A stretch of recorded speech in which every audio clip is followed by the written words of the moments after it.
Demons and werewolves on Halloween. Actually, in this episode of Satansplain, I'll be answering some listener mail addressing questions about satanic ritual, Anton LaVey's essay on lycanthropy, and the human need to demonize selected people. Well, it's not Satan worship, it's Satanism. It's embracing the life-enriching things which have traditionally been given the devil's name. Pride, lust, earthly success, rational self-interest, atheism, humor, nonconformity, science, a passion for living, being selective about whom we love. We don't see these as shameful sins, but empowering ideals. And we also recognize the psychological power and fun of symbolism and aesthetics, so we utilize Satan as mythology's most fitting mascot for what we're about.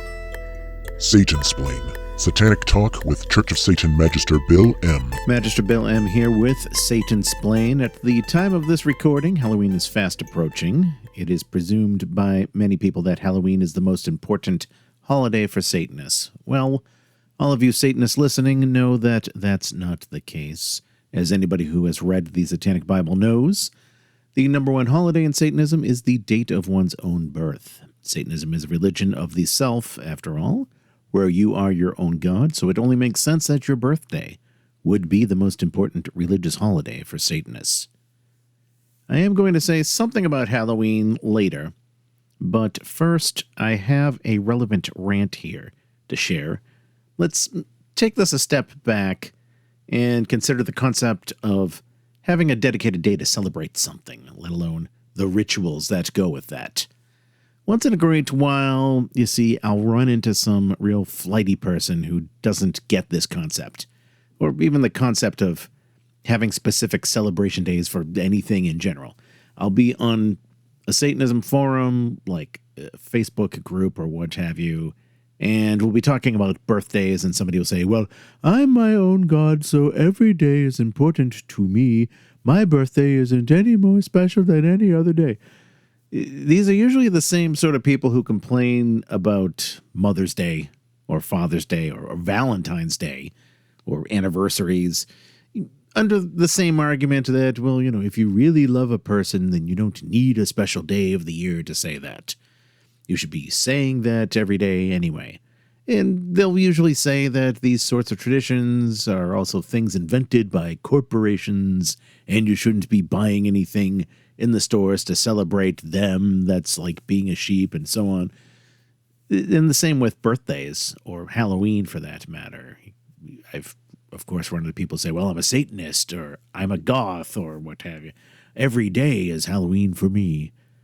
And to all of that, I say, yeah, I get the sentiment of treating every day as special for yourself or special to somebody you love, but I have shit to do. I don't know about you, but like a lot of adults, I've got shit to do. I have a career, I have hobbies, I have chores that need to be taken care of, errands to run. There are also certain people I want to spend time with, and there are also days I have to go to the dentist or the DMV or whatever. But also, I like having nice things. So, like a lot of responsible adults, I've found that if I want to have those nice things and really enjoy them, or show appreciation for things or appreciation for specific people, it works out better when I can schedule them, or at the very least have some kind of dedicated time to them. You know, set aside time and money for events that are worth dedicating and focusing on for maximum enjoyment. Structured opportunities, as I've heard them called. And that is what humans do, not just Satanists. Humans use holidays and other rituals to celebrate special people and things and events, to remind us of important things and reinforce that importance, and also often to connect with similar people in a special way. They're not replacements for how you feel about things on the other days of the year. They are enhancements. If you don't understand any of these basic concepts about moments of dedication to something, let alone the concept of rituals and ceremony for special events in life, then I don't know what to tell you. Maybe you just have some weird compulsive fear of scheduling things. Maybe you just hate seeing other people pull off great parties that you never get invited to. I don't know. but maybe that's a you problem and not a Satanism problem, you know? Well, anyway, back to Halloween. We do say in the Satanic Bible that after one's birthday, the next Satanic holidays would be Walpurgisnacht and Halloween. Why those 2 days? Well, I would argue that they are the days of the year that have the most devilish reputation, if you will. This means that in the zeitgeist of society, there are certain emotions that people attach to these days which can work in our favor.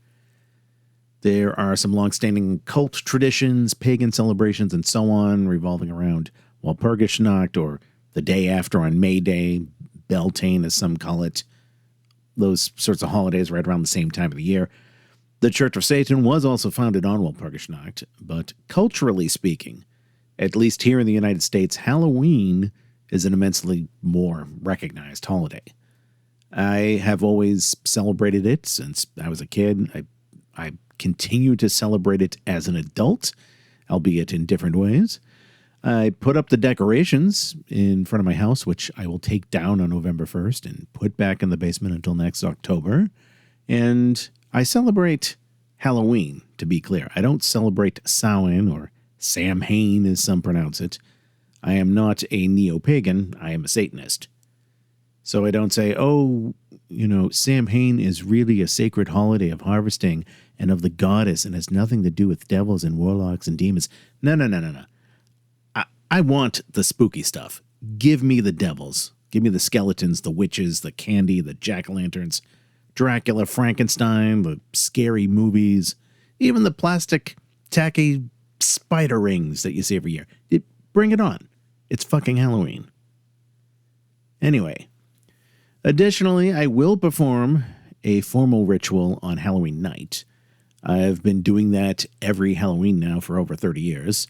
Some years it's been a group ritual. Other years it's been a solitary ritual, and always different every year. But it is a personal tradition I have. Now, hardly all Satanists opt to do this. It is not a requirement. But again, it's something I myself certainly do. And I know some of you fellow Satanists out there are planning on some kind of ritual for Halloween night.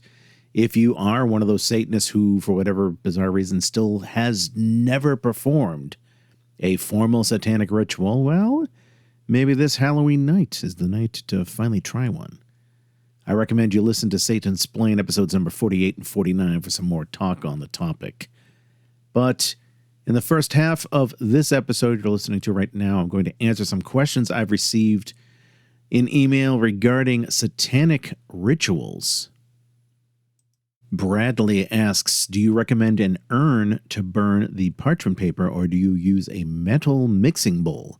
I know you can place it over the candle itself, but what do you recommend? So Bradley is talking about how in the formal 13-step satanic ritual from the Satanic Bible, there is a moment where you can write requests on parchment paper, and the paper is burned after it's read. I used to do group rituals with some Satanists in Boston years ago, and one of them had flash paper, which is a chemically treated paper that leaves no ash when it's burned, burns up immediately. Somehow we managed to write on it too, but of course parchment paper on plain paper or plain paper can be used. Even if you are following the 13-step ritual as strictly and by the book as possible, which you don't necessarily need to do, the writing of requests like this is still said to be only required for group rituals. Of course, nothing is stopping you from doing it yourself in a solitary ritual. For that matter, the ritualistic act of burning a piece of paper with an image or something written on it is, I would argue, a psychologically powerful metaphor. You could be burning a photograph of an enemy to, destroy that person by proxy in your mind. Or likewise, destroy some other symbolic thing. So in the case of burning a paper with a written request after reading it aloud, I would say the symbolism here is that by stating this will happen and then burning the paper, you're psychologically saying that you are no longer burdened by it. This is no longer a to-do list for you. The request is still not hanging around. See it no more. It's time for things to be set into action now. But when it comes to ritualistic practices like this, there are, of course, practical measures to consider, and fire is, of course, a safety hazard. Don't let the passion for ritual make you overlook safety. What I do personally is that I have a little metal bucket on my altar. I forget where I got it. It was some kind of decoration. It was a decorative bucket, but I put some sand or salt on the bottom so that the bottom doesn't completely scorch and stay hot. It also helps insulate the top of the altar from the heat that would come from the bottom of the bucket, I figure. And that's where I toss any little burning pieces of paper. Next email, Raquel writes, "Greetings once again, Magister Bill M. I wanted to say how much I enjoyed the 100th episode. Congratulations on reaching such a remarkable milestone." Well, thank you, Raquel. And she continues, "I'm writing because I have a question regarding ritual practice. For Halloween this year, after much reflection, I decided to perform a personal destruction ritual, symbolically destroying a mock Catholic baptism document and my dead name. Using the traditional Satanic ritual format, I feel I accomplished this, but it raised a question I haven't been able to find a clear answer to, even after some research. Should I end my ritual with an Enochian key?"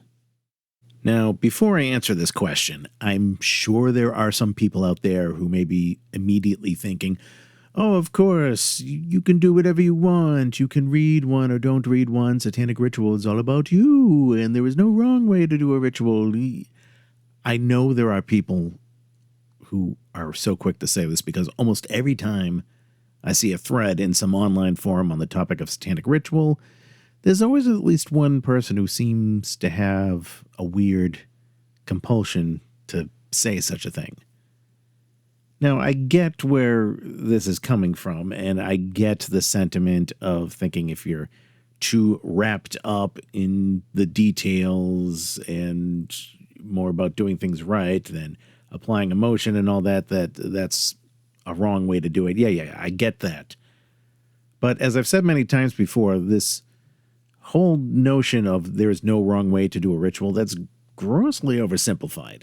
It's true that there is no definitive right way to do a ritual, but there are countless wrong ways. And it doesn't take much imagination to think of some examples. I also think this approach of telling people you can do whatever you want, it doesn't really help beginners. It's kind of like telling a complete beginner musician, "Oh, just play anything you want because music is an art and you should express yourself."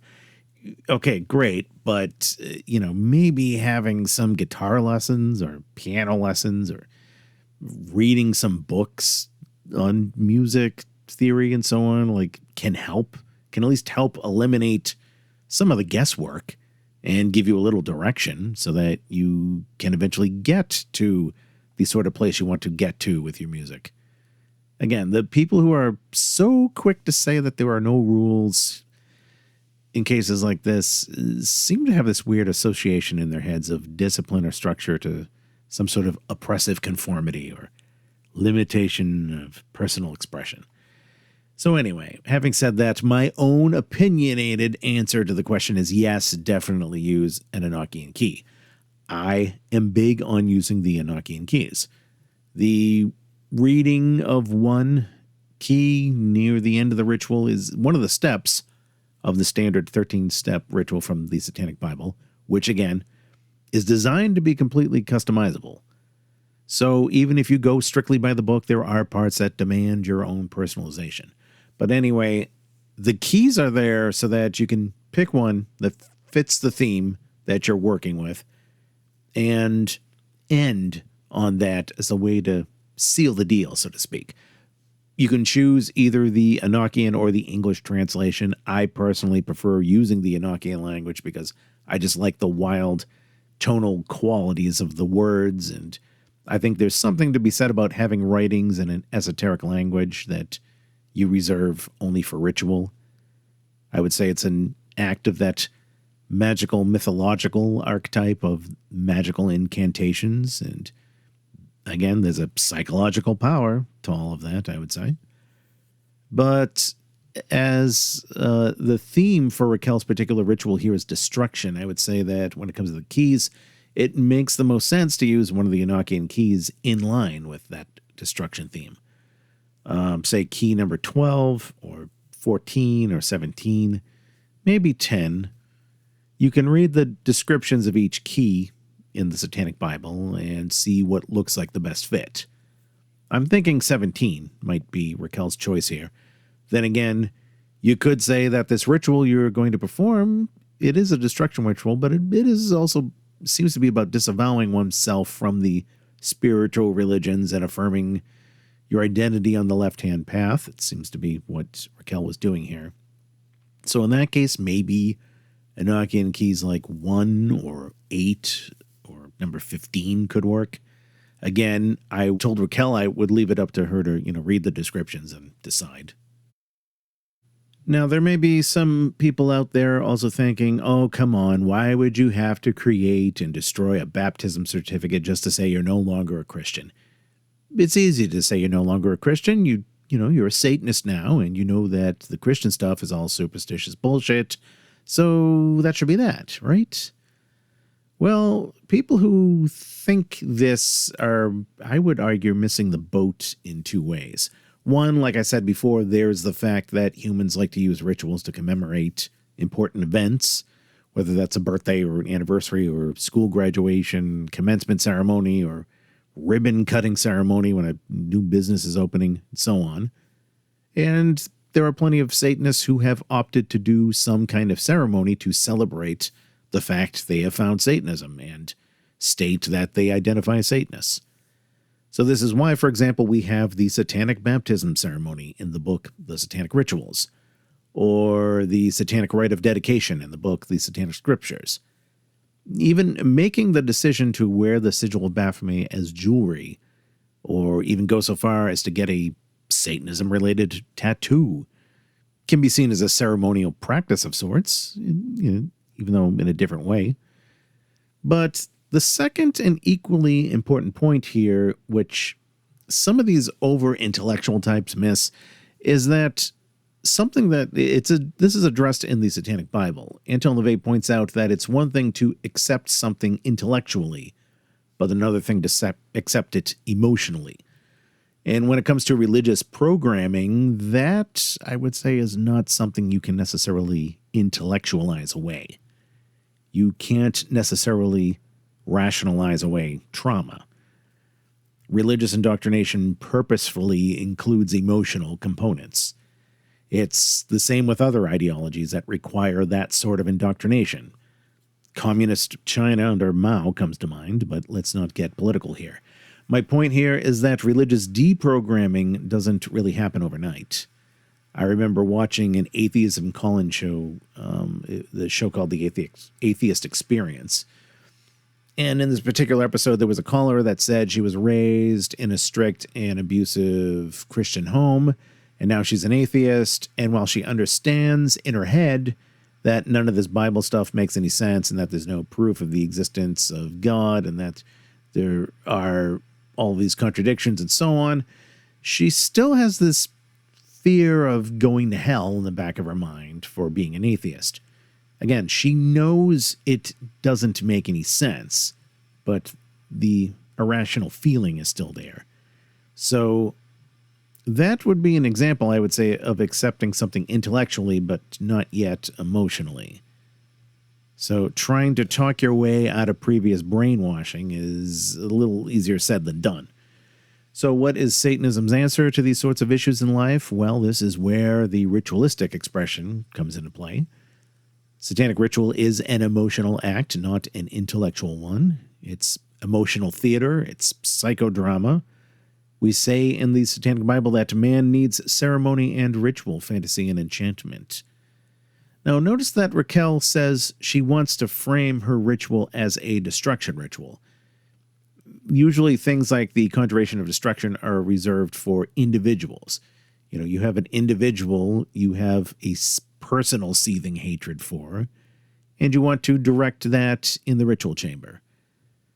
I suppose that, though, you could rework it for something like this. You could, rework the destruction ritual, this sort of thing, though you would have to reword parts of the wording to make it make sense. Now, we do, of course, have Les Messe Noires from the Satanic Rituals. That is used to help emotionalize against this sort of religious indoctrination. So what I had suggested to Raquel, in addition to the Enochian key advice, was to take a look at some of the parts of that ritual, Les Messe Noires from the Satanic Rituals. She could maybe utilize some of that for her ritual, is what I said. Well, let's take a break. When we come back, we'll talk just a little bit about werewolves and also the popular act of demonizing public figures. Stay tuned. You are listening to Satansplain. You are listening to Satansplain, real satanic talk with Church of Satan Magister Bill M. For questions, comments, and correspondence, send an email to bill@satansplain.com.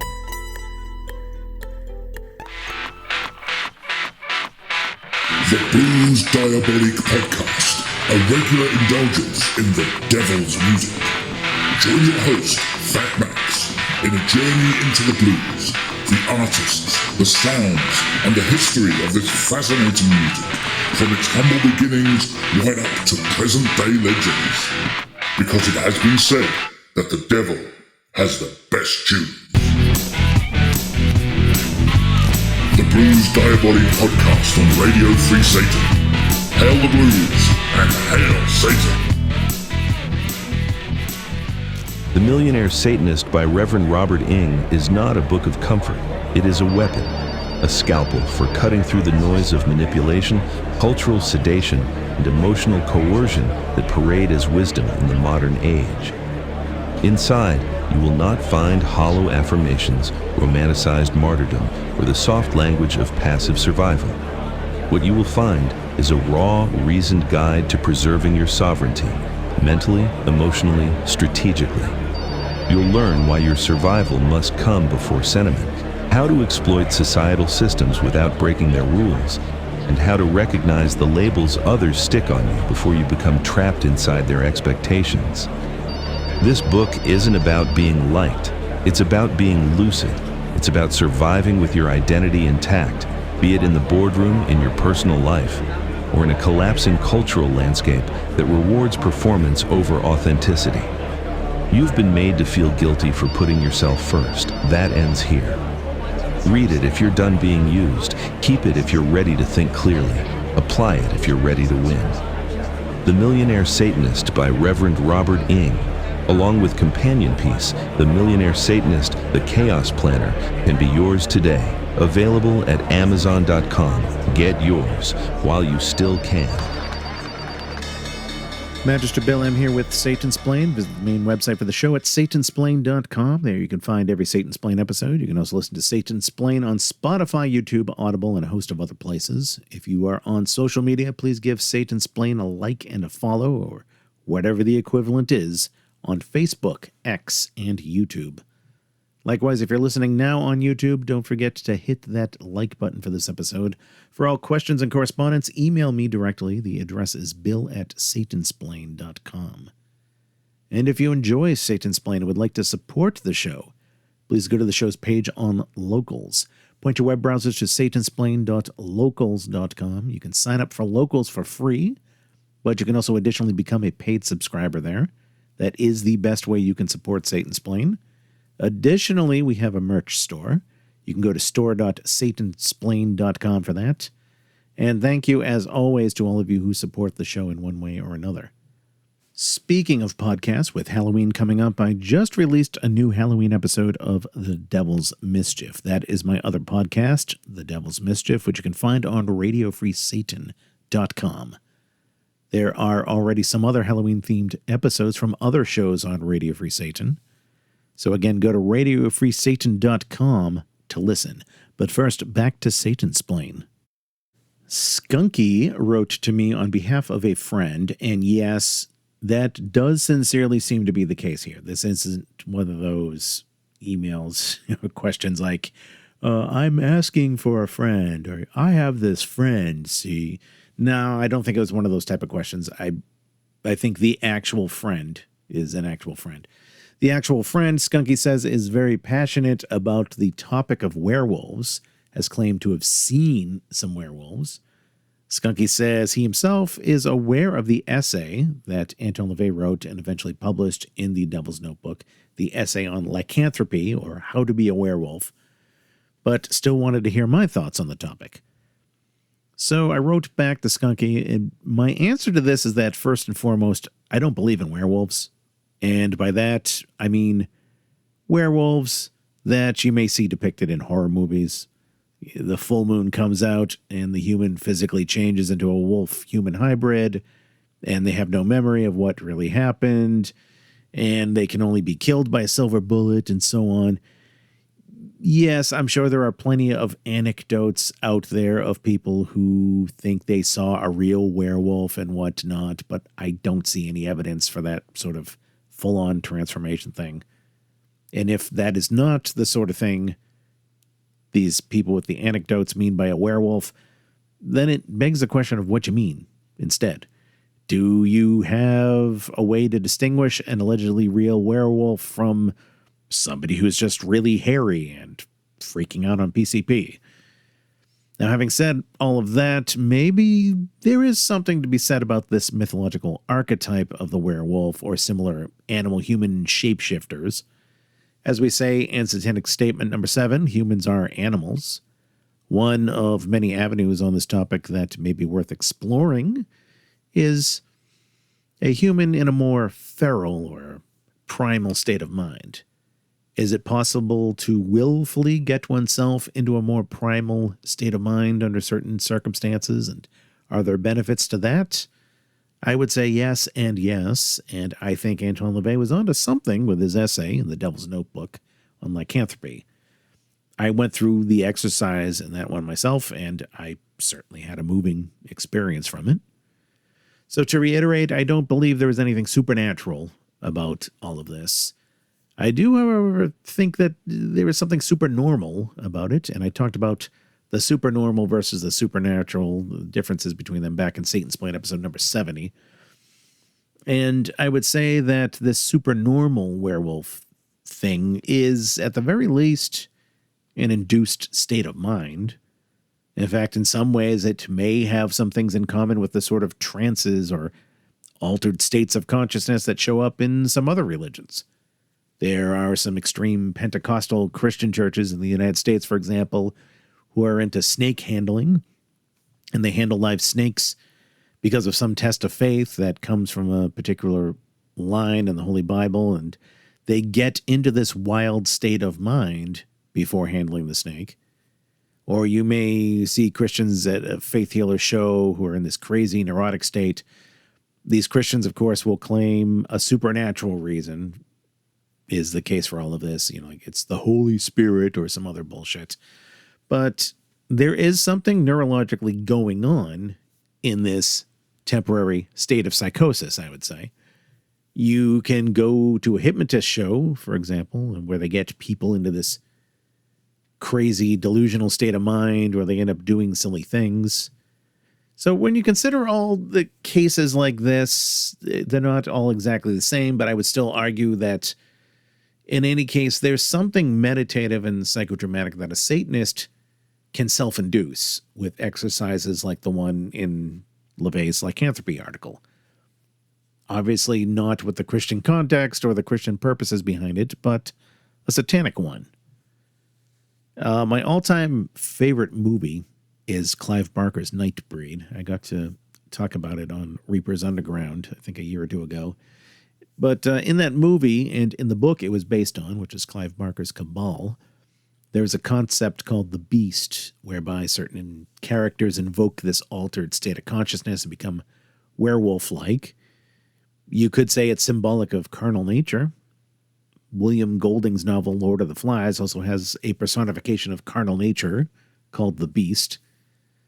I don't know if that is what inspired Clive Barker when he wrote Cabal, but in any case, I do think LaVey's little ritual meditations in his article are a way to capture that same kind of thing in a psychodrama context.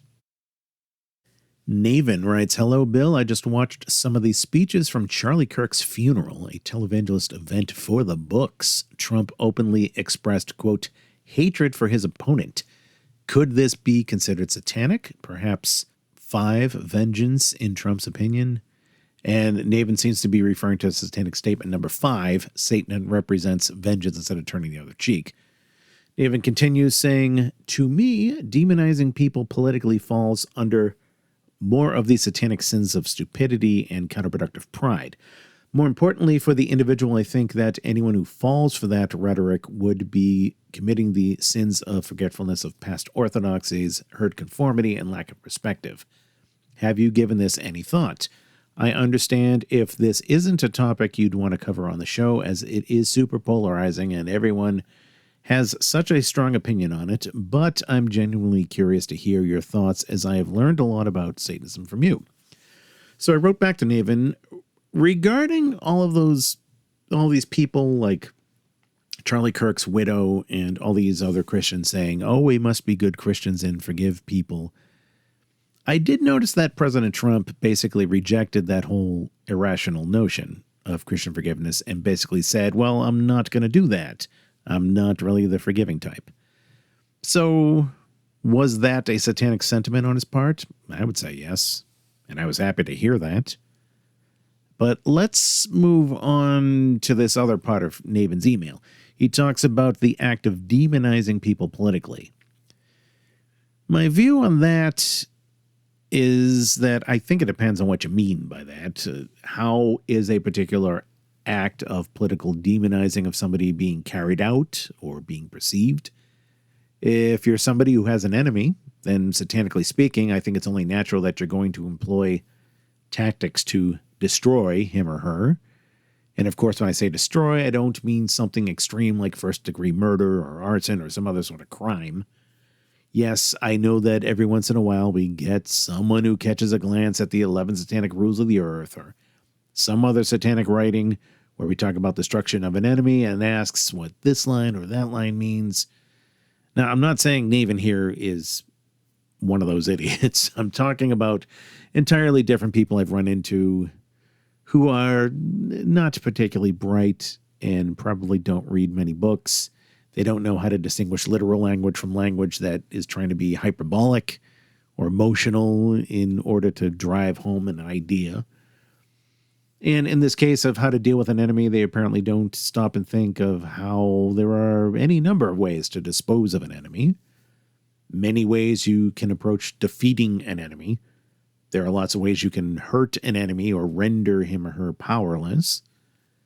But the more specific phrase that Naven brings up here is demonizing people politically. Well, demonizing is an odd choice of words when we're trying to look at this from a satanic perspective, but I digress. But if you have an enemy in politics or perhaps in business or some other situations, one way in theory you could hurt them is to tarnish their reputation. Maybe you can convince other people that this enemy is not only your enemy, but those people's enemy as well. And that is, in my mind, what it means to demonize somebody politically. Now, if you have an enemy, political or otherwise, does this justify smearing the person in an outright dishonest way? Making up lies about the person to smear them publicly? Well, I would advise against that for 2 reasons. First of all, if other people catch on, it could really backfire on you. People find out you're lying. But second, and most importantly, I would say that if your enemy is truly a scumbag and you're justified in your hatred of that person, then you shouldn't have to lie. If they're that bad of a person that they warrant your time to destroy them as an enemy, and you want to convince other people of that, then the truth should be damaging enough. It shouldn't be hard to reveal the dirt you have on that person. We have a whole chapter in the Satanic Bible about psychic vampires. It's also in Satanic Statement number 6, and I did a whole Satansplain episode on the topic of psychic vampires before. Psychic vampires are people who metaphorically suck the life out of you. They are not successful people who are advancing in life by their own merits. They are parasites. You may see them doing things like passive-aggressively smearing somebody or gossiping, not because they've been wronged and they want vengeance, but typically because they're Just pathetic, miserable people who get their kicks from that sort of stuff. But Navin brings up the flip side to all of this, which is considering the individual who hears this political demonization of somebody and just goes along with it. There's certainly nothing satanic about blindly believing every little piece of propaganda without question. And we see collectivists all over the political spectrum doing this. I'm sure we've all had that friend or relative on social media who gets caught up in the emotional frenzy of clickbait stories. They'll see an article with a damaging headline about some politician or political party they hate and go ahead and share it, maybe without even reading it first. They'll automatically believe every article headline that comes their way, so long as it confirms their bias. And to that, I say my advice as a Satanist is, look, you may have your reasons for hating some political figure or another. Fine. But my advice is don't get so caught up in the frenzy that you throw critical thinking out the window. In fact, here's a test I propose. Think of some political figure you dislike, or maybe even some celebrity or entertainer or historical figure you dislike. Somebody whom not only you dislike, but that thousands of other people dislike too. Well, if the person or thing we're talking about here is that much hated, then there are probably lots and lots of bad, demonizing things people have said about this target. And somewhere in the frenzy of that demonization, I have no doubt you can find some things that are not true. There will be some wild story or accusation that never actually happened, or a completely fabricated quotation, or an altered photograph, or whatever. Now, here's the challenge, can you, as a Satanist, have the intellectual integrity and healthy skepticism to put your bias aside and say, no, that particular story is a lie? I mean, I still hate that particular politician or celebrity or whatever for such and such reasons, but no, that story about him doing this other thing is just a bogus story. Can you be objective enough to say that? I would hope so. Unfortunately, so many people are, to use an overused phrase, sheep. And again, I see this all over the political spectrum, even outside of politics, where people have made such an emotional investment in something that rightly or wrongly has been publicly demonized, to the point where if you point out something that doesn't fit that narrative, the person who believes it will flip out and still defend the idea. They're incapable of having any kind of rational discussion on it. I mean, let's put politics aside. Let's look at something that's not strictly politics. Let's look at a historical event. Let's look at the Holocaust. Classic example people like to bring up, Godwin's Law and all that. I get it. But, that's something almost everybody certainly has some emotional feelings about, and for good reasons. But I had a relative who would say things like, oh, Hitler and the Nazis were so evil, they killed 60 million Jews, and they used their skin to make lampshades. And I would say, it was not 60 million. The estimates put it more at 6 million. That is what most of the estimates have come to. We can debate the finer details, but to say 60 million, that's way too much of an exaggeration. Maybe you heard the 6 before and you confused the numbers, which is why you're saying 60. And the lampshade thing isn't true. That's an urban myth, and there's no evidence of that. And then I'll usually hear, oh my God, what are you saying, Bill? Are you an anti-Semite? Are you saying my Jewish friend Sarah was lying to me when she said that her friend of a relative of a friend said the Nazis made lampshades out of human skin? Don't you know this was the most horrible thing to ever happen in the history of mankind, and people need to know? Are you one of those Holocaust deniers? No. I'm just saying those two particular trivia bits of yours are incorrect.